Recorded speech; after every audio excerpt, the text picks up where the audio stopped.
Banayo par rapport à Manix. Oui, je disais Ndeko Manix Indeya appelle ça idée moko à lobby au lieu il y a gaspillage jambongo au ministre de la jeunesse avant quand il y a pour convoquer ba consultation ko sala boye ce qui kaka asali ete yemoko atambola bisika ba regroupement ya ba jeune nyon sozelaka non seulement ba regroupement politique au sorte ya société civile mais bisika ba jeune ba travail après c'est un petit exemple.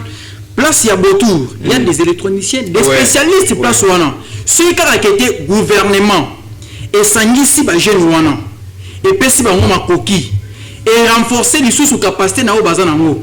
Je ne sais pas ceux qui sont comme à niveau ya keto ba lotang na sous na ba téléphone na biso made in China, made France, made et cause la possible ya que 5 ans après Congo ba no sala ba production ya ba appareil électronique ba ngomoko. Donc la potentialité est dans la jeunesse congolaise. Le problème est que la jeunesse congolaise est coincée et maltraitée. Maltraitant soit bisomoko ba jeune tondi marape yango. Déjà, merci. Merci Mona Congo John rapidement. Oh là là. Merci. Ba appeler bandi kukotawa. Voilà. Lelo na kota na scène politique na biso. Est-ce qu'on peut conclure que la voix de la jeunesse congolaise n'est pas comprise? Ce qui koganga na biso ba konzibale koyokate. Jeune consensueux ambitieux. Akoki ko procéder le lengini ko landisa mana mibe ko mboka pour que affaire échec na discrimination au biso ba jeune to aller ko subir na kati mboka na biso. Allez-y. Oui, na oteke biso lisusu ake. Muto azana bolingo premièrement ya ba jeune c'est le président de la République. Ce qui total na gouvernement les ana ba foyer de belé les autres salete ba jeunes congolais ba d'alliance na bango yoka c'est-à-dire pour battre ba yokango c'est tout un problème parce que ba se retrouver que déjà moyen bisika baza pour ba ma jeunesse niveau anisate c'est pourquoi baza besoin de jeunesse pour ba utiliser kabango ba pesa kabango ba 5000 francs ba pesa kabango ba 2000 francs et c'est tout. Lorsque vous avez un problème vous commis na cabinet na ye akoyamba binoté vraiment, c'est-à-dire les jeunes aujourd'hui nga ne pesa ba jeune bo na structure na ngai nous sommes là d'abord pour travailler. Notre politique, si on m'appelle honorable Boaz Mutombo, la politique de ça, c'est ma façon de gérer des choses politiquement. C'est-à-dire, moi j'ai imposé un système na katia ONG amour du pays, système moko il y a travail. C'est-à-dire ce que aux à opposants il y a Boaz Mutombo à l'avenir, tu dois aussi travailler, tu dois aussi créer. C'est-à-dire nous sommes là pour créer. C'est pourquoi un jour, lorsque tu côté les dans mon consité, tu bêta na cabinet na ye. Ata ceux qui a boyé koyamba biso peuple congolais kozala sire que tozala ki na ba raison na biso c'est pourquoi to yaki. Merci. Na koyoka biso. Mais non. Et là qu'on a koki koloba lelo, vous savez nous avons apprécié un jeune congolais qui fait un bon travail dans la province il y a Lualaba. Tony Lembalema. Le candidat idéal pour les Sankuru. Ah, ok, on l'a dit déjà. Oui. Azo salam salam moko. Encouragé, hein? C'est encouragé. Moutoumoko ya soutenir Makasi. Et qui est combattu par ses propres frères. Oui, c'est pourquoi. C'est ce qu'on vient de parler ici pour la jeunesse. C'est un jeune, Azana Vision, a tia candidature comme gouverneur ya Sankuru. Mais j'ai ça ici. Cette capacité là, il y a que gérer Sanguru peut attirer mon développement et mon année parce qu'à fin de pembeni ya moi je yazana moyen na maye. Il fait ma souka ça. Il parce que biloko moko pembeni na ye azomona comment parce qu'il a fait voyager na fifi masuka. Vous comprenez la biloko wana. Eza batu moko bakoki ko soutenir bango makasi parce que niveau ya Lualaba Tony Lembalema a participé à la structure PBB au réseau ça le développement il y a province. Merci. Rapidement s'il vous plaît. Vous savez, je ne peux pas refuser de parler ça.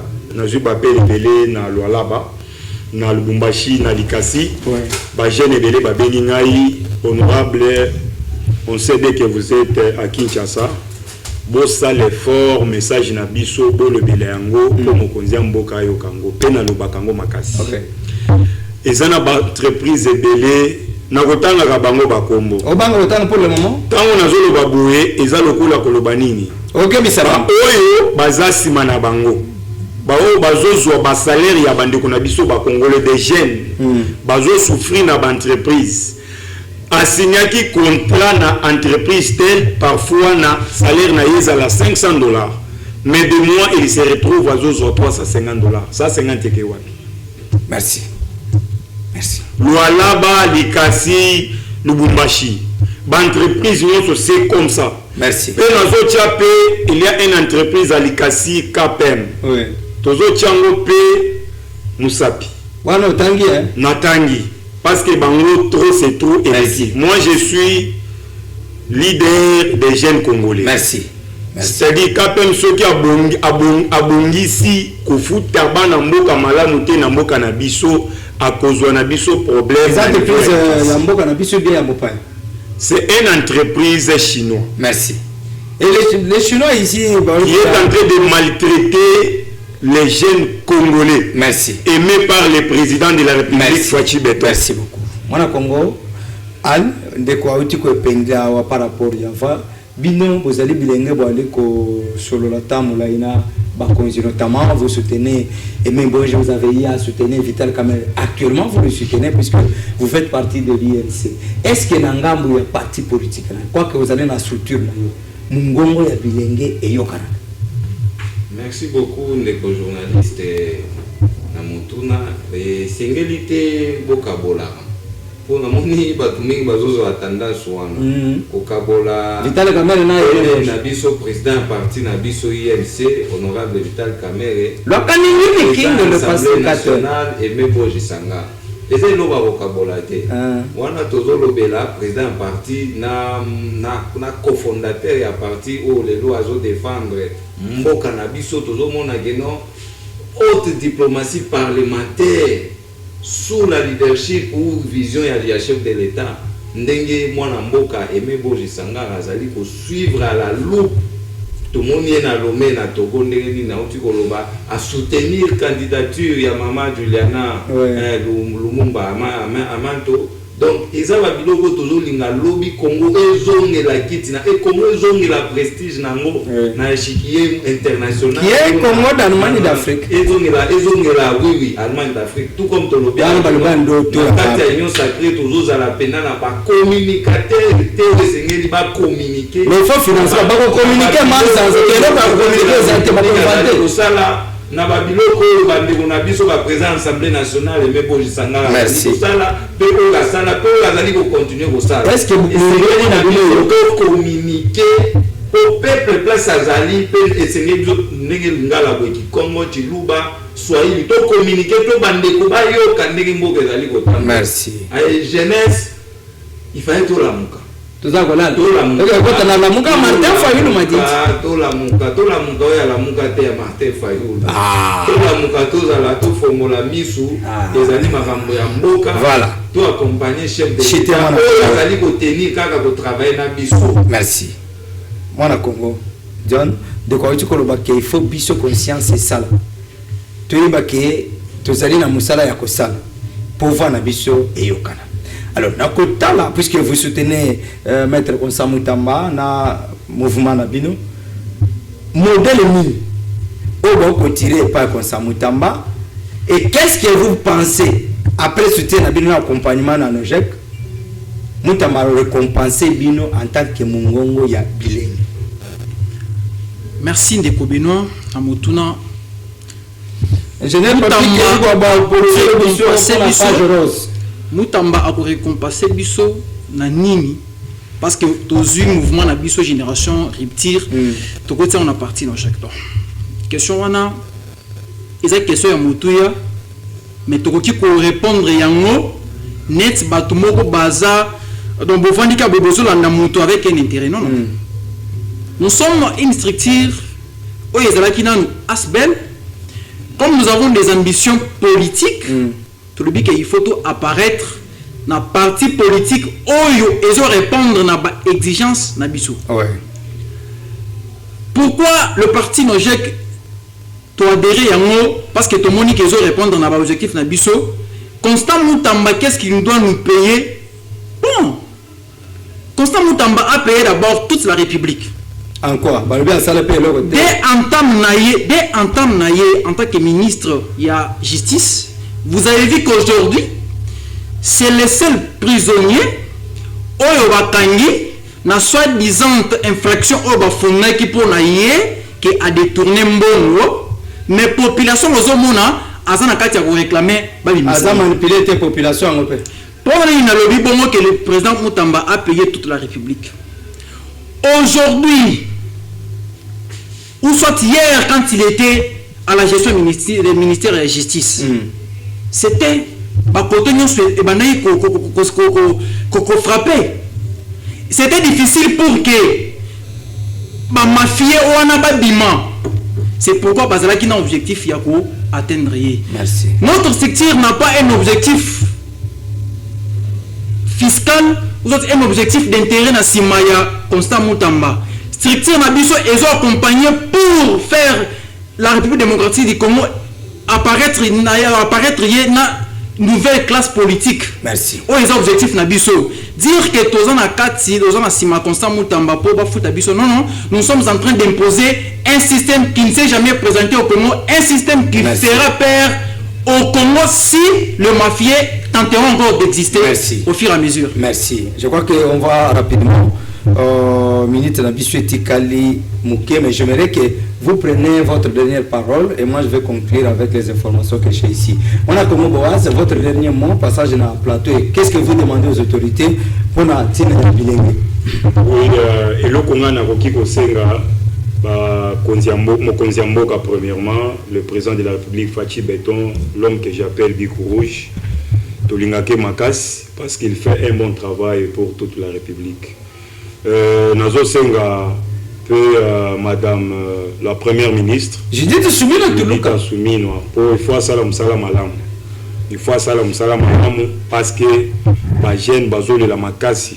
Anano a convaincre sur 100%. Merci. Et zo Senga make il faut salam salam makasi na ba ministre nyonso baza zinga zinga naye. Merci. C'est-à-dire on apprécie lorsque vous faites un bon travail pour toute la République démocratique. C'est de leur devoir, c'est de notre droit. Moi, le Congo, Algérie, votre dernier mot, et puis le message de nous a lancé dans le Bilingue, nous sommes dernier mot, peut-être pour l'émission, mais dernier mot, c'est parce qu'il y a tellement ébélé pour nous. On court derrière le temps. Ici, quand les jeunes conscients, le 11 avril, membre de la force numérique, na ba o bazoluka ko rejoindre biso parce que toujours binga ba jeune pour tout travail bientôt tingama mokonzi mboka Fachi Beton bien boya to kangama sima président assemblée nationale mais boje sangara to timbika Fachi Beton asala bena musala délivrer de tobaki Fachi docteur a délivrer docteur Bavi docteur a délivrer mboka ke makaba koma ba docteur ba koma ba commissaire kata mboka na biso ezo bongo délivrance. Merci. Merci. On a comment John, votre dernier mot rapidement. Dernier mot égalité, mais nous avons lancé un message na chef de l'État. Ndenge a pesaki envie naé ya soutenir jeunesse. Tozan na kati ya koyoka ki remaniement ko salim. Et ko salim oui. Qu'est-ce que je demande au chef de l'État en tant que père? Qu'est-ce que je demande au chef de l'État? Qu'est-ce que je demande au chef de l'État en tant que père de la nation? Félix Antoine Tshisekedi Tshilombo. Bimi Selabiso Constant Moutamba. Apparaître dans le remaniement. Jeune révolutionnaire. Côté Selabiso dans le gouvernement, ba jeune net. Babiso. Manix Inea. Babiso. Ba jeune net ba boazo tozala bango awa. Bandana biso nan. Ba jeune net de konanga ya abes.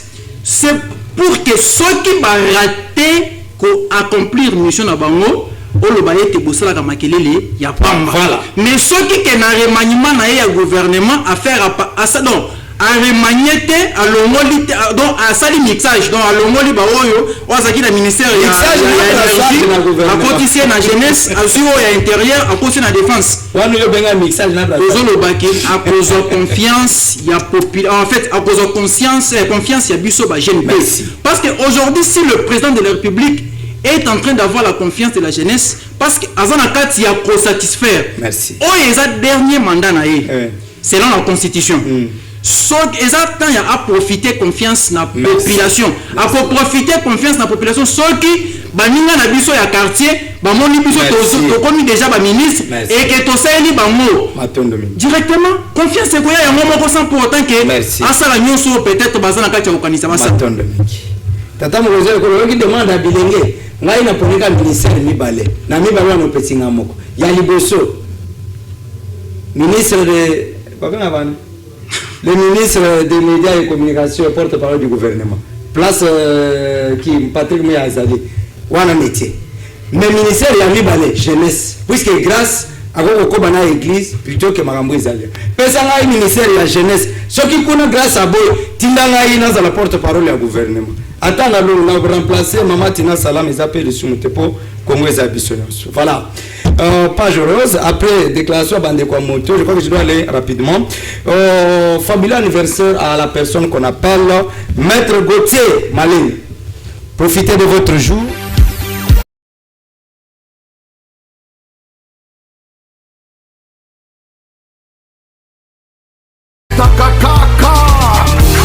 Aujourd'hui c'est ton jour. Nous nous sommes des idées de te faire le bonheur que tu mérites. Tu vaux tellement pour nous que le monde est sans rang. Plaisir avec exactitude. Nous mettons tout ensemble, nos cœurs y compris. Auto salon l'amour en ce jour si spécial. C'est nos cœurs qui te parlent. Nous te souhaitons tous les bonheurs du monde. Longévité, prospérité. Voilà, ça c'est Maître Gauthier Malenge, l'habitué de cette émission. Fabuleux anniversaire à vous. Que le Dieu Tout-Puissant qui inspire ses oins vous inspire. Qu'il vous accompagne. Longue vie à vous et plein succès. Toujours page rose. Maître Winner Kankolongo de la part de l'ingénieur Papi Kelly Baba. Il est là.